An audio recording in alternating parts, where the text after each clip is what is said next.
ஒரு ஒன்றுமில்லாத எளிய பிள்ளைகள். எங்களை வீழ்த்த எவ்வளவு வேலை நடக்கிறது, எவ்வளவு வேலை.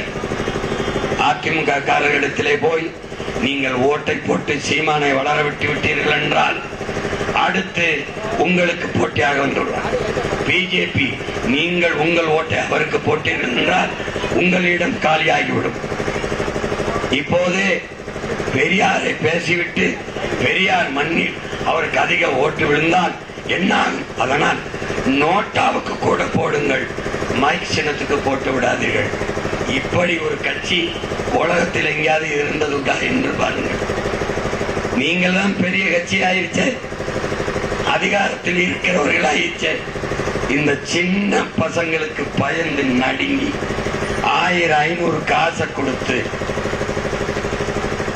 ஒரு நேர்மையாளன், ஒரு நல்ல ஆட்சி தந்த ஆட்சியாளன் எங்கள் ஆட்சியின் சிறப்பை பார்த்து எங்களுக்கு வாக்குத்தாருங்கள் என்று சொல்ல துணிவற்ற நீங்கள் நோட்டாவுக்கு போட்டாலும் போடு, சீமானுடைய சின்னம் சீதா லட்சுமியின் சின்னம் மைக்கு போட விடாது என்று சொல்கிறாய் என்றால் நான் தோற்றாலும் பெருமையாக நிற்பேன். உனக்கு அந்த பயம் இருக்கட்டும்.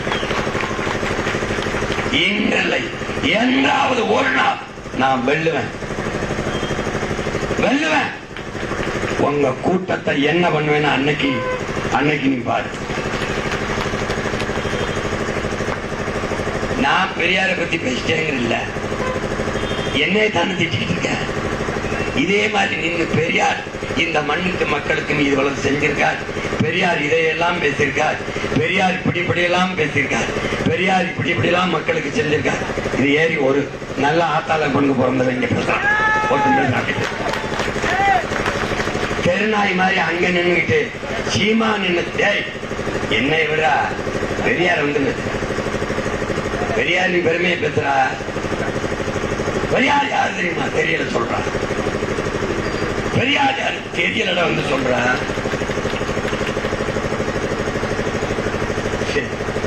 போடா, தூக்கிட்டு போடா.